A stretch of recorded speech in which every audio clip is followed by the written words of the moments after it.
Então, a tabela periódica ela é toda montada sobre a distribuição eletrônica. Como assim? O hidrogênio ele é o primeiro elemento da tabela periódica. Ele possui apenas um elétron, né? Esse elétron do hidrogênio ele cai no subnível 1s. Então, a gente costuma representar a distribuição eletrônica do hidrogênio como sendo 1s1. O segundo elemento é o hélio, e ele tem dois elétrons no subnível 1s. Então, é 1s2. Na sequência, nós temos o lítio, né? Ele tem a configuração eletrônica 1s2, 2s1. Aqui a gente já tem uma característica importante da tabela. Os dois primeiros elementos, que são o hidrogênio e o hélio, eles possuem uma única camada eletrônica.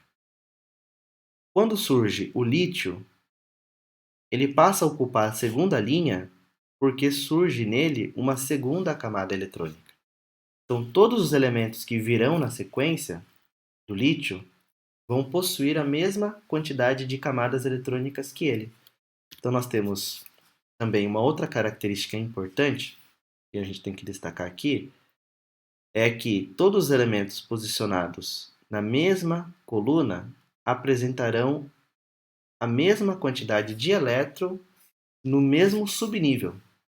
Então, tanto o hidrogênio como o lítio possuem um único elétron em sua camada, em seu subnível mais energético, que neste caso é o subnível S.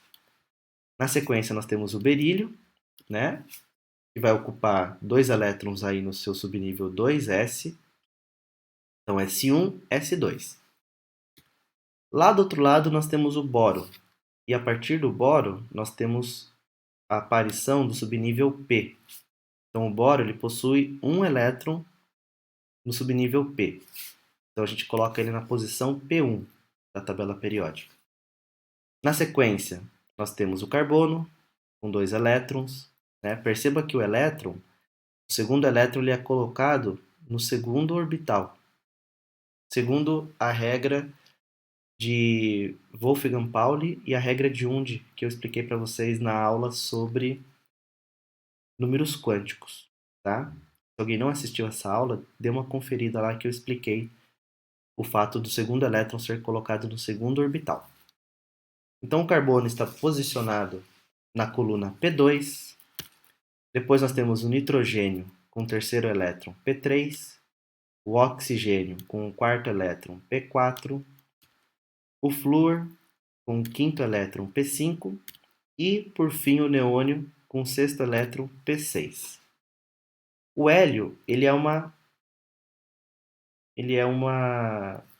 exceção, porque a sua configuração eletrônica é S2.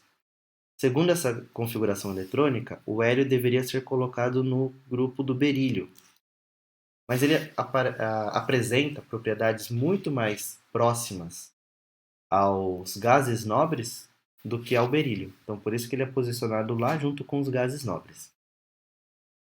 Aí o sódio vem logo abaixo do lítio, por quê? Porque sua configuração eletrônica termina em 3s1 e surge a terceira linha, né? O terceiro período.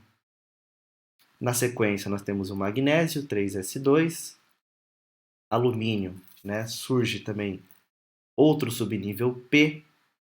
Então, toda essa sequência do alumínio vão ter elétrons terminados no subnível 3p. Então, P1, P2 para o silício, P3 para o fósforo, P4 para o enxofre, P5 para o cloro e para o argônio P6. Podem ficar tranquilos que eu não vou fazer isso com todos os elementos, tá? Muito bem. Na sequência aparece o potássio, com seu subnível 4s1 mais energético, o cálcio 4s2, e com o escândio surge um novo grupo de elementos que possuem elétrons no subnível D. Então, até o cálcio, nós não tínhamos o surgimento deste subnível D. A partir do escândio surge, né, este subnível sendo ocupado E todos os elementos que vêm na sequência do escândio até o zinco vão apresentar o elétron mais energético no subnível D. Então nós temos o escândio, D1, titânio, D2, vanádio, D3, cromo, D4, manganês, D5. E vocês vão percebendo que a cada elétron que vai sendo adicionado, né, nós vamos preenchendo aqui os orbitais. O ferro, D6, cobalto, D7, níquel, D8, cobre, D9 e o zinco, D10.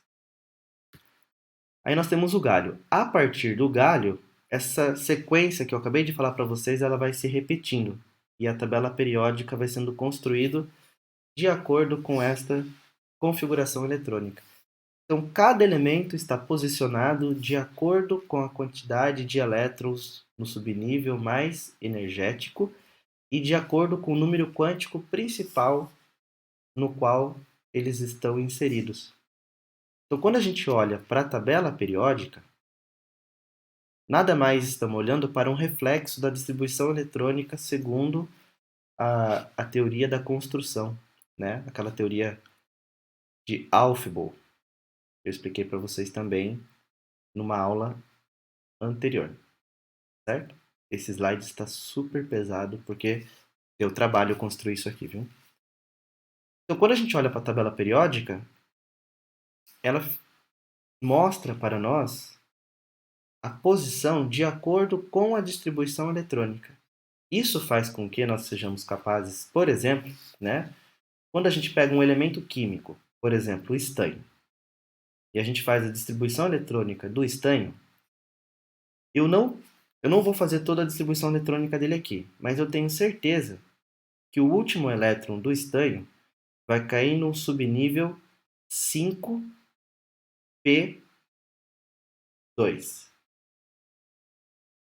Então, se eu fizer a distribuição eletrônica do estanho 5p2, né, eu vou chegar no 5p2 como sendo o seu subnível mais energético.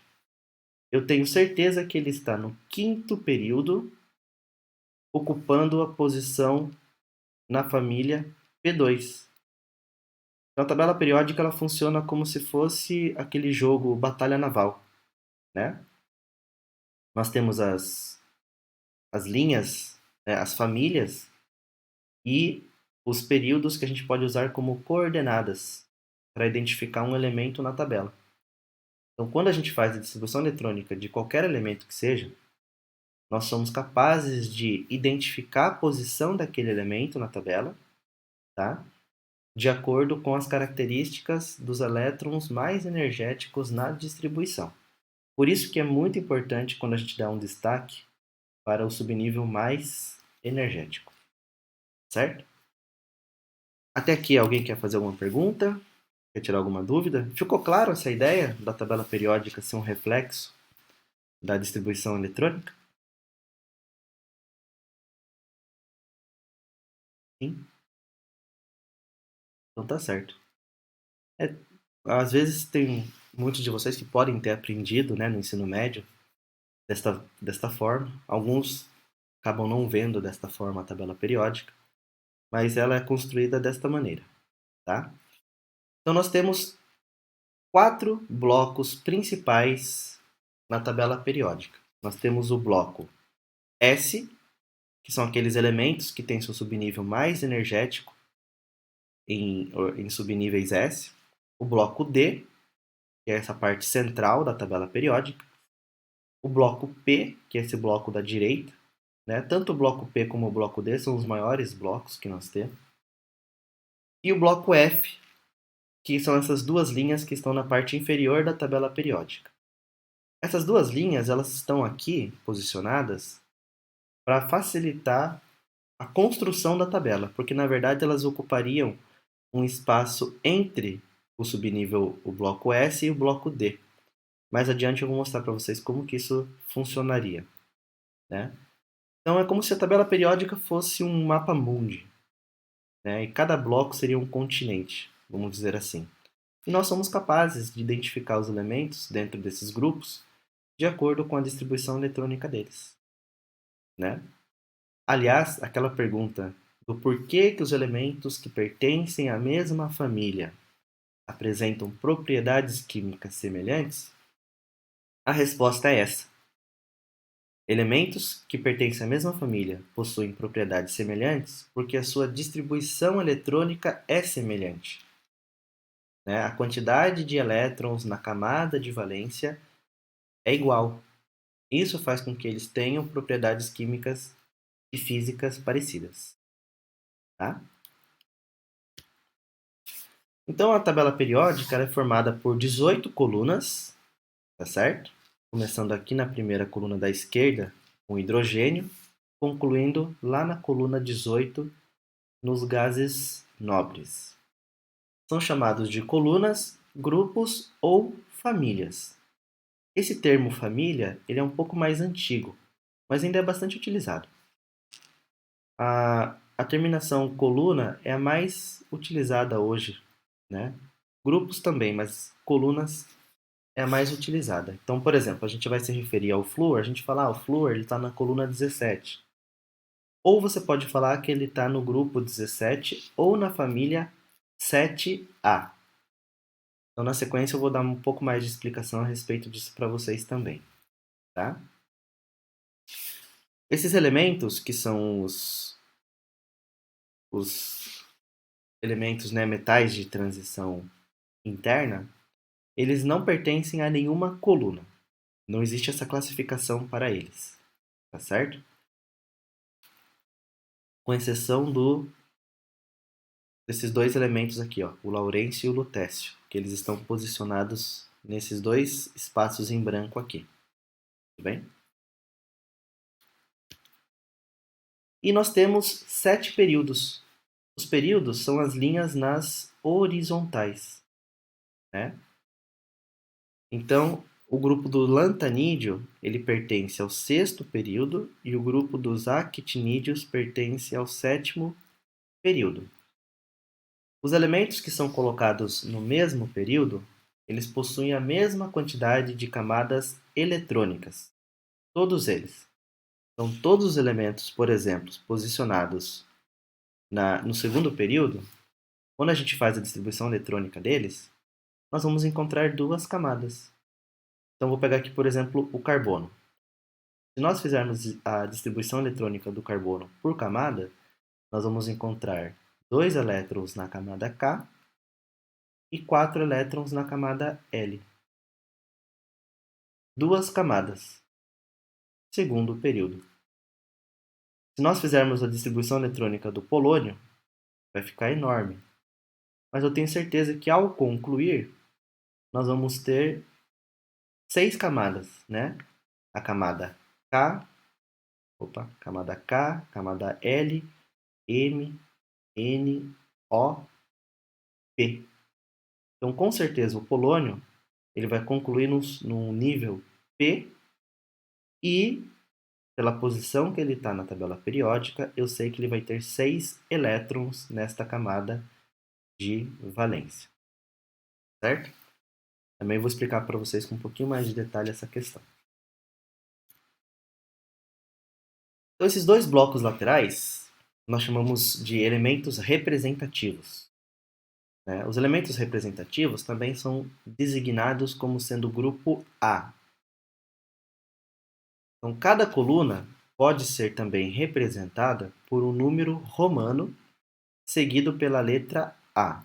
Então, nós temos a família 1A, 2A, 3A, 4A, 5A, 6A, 7A e 8A. Os elementos que estão na mesma coluna desses elementos representativos possuem a mesma quantidade de elétrons na camada de valência. Tá? Isso vai acontecer com esses dois grupinhos. Com o grupo D e o grupo F, nem sempre isso vai ser uma regra 100%. Com esses outros elementos do grupo S e P, isso é uma regra. Tá? Então, eles formam o grupo que a gente chama de grupos principais.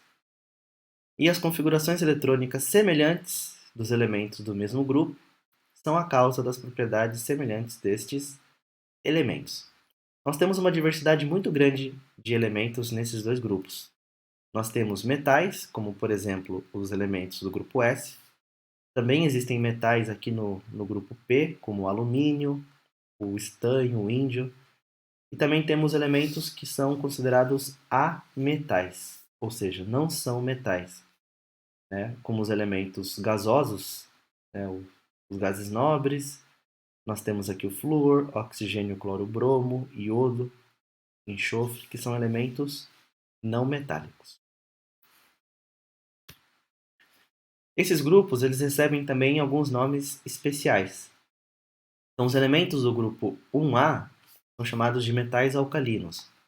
A configuração eletrônica deles vai ser sempre NS1, onde N vai variar de acordo com o período em que o elemento está colocado. Os alcalinos terrosos vão terminar em NS2, são chamados de alcalinos terrosos. Do boro ao nitrogênio, não recebem nome especial. É a família do boro, do carbono e do nitrogênio. Sendo que os elementos da família do nitrogênio, eles concluem em NS2 na sua camada de valência, né? NP1. Para o carbono, NS2, NP2. Para o nitrogênio, NS3, NP3. A família do oxigênio recebe um nome especial, chamado de calcogênios, né? Esses elementos possuem 6 elétrons na camada de valência, né? Uma coisa importante aqui, esse número romano, ele indica para nós exatamente a quantidade de elétrons na camada de valência que cada um desses elementos possui, tá certo? Então, os calcogênios terminam em NS, aqui é 2, tá? Aqui não é 3. NS2, NP4. Os halogênios, que é o grupo 7A do flúor, eles vão concluir com NS2, NP5. E os gases nobres, eles têm a sua configuração eletrônica NS2, NP6, totalizando 8 elétrons em suas camadas de valência. Tá? Então essas características elas são bastante importantes para esses elementos chamados de representativos.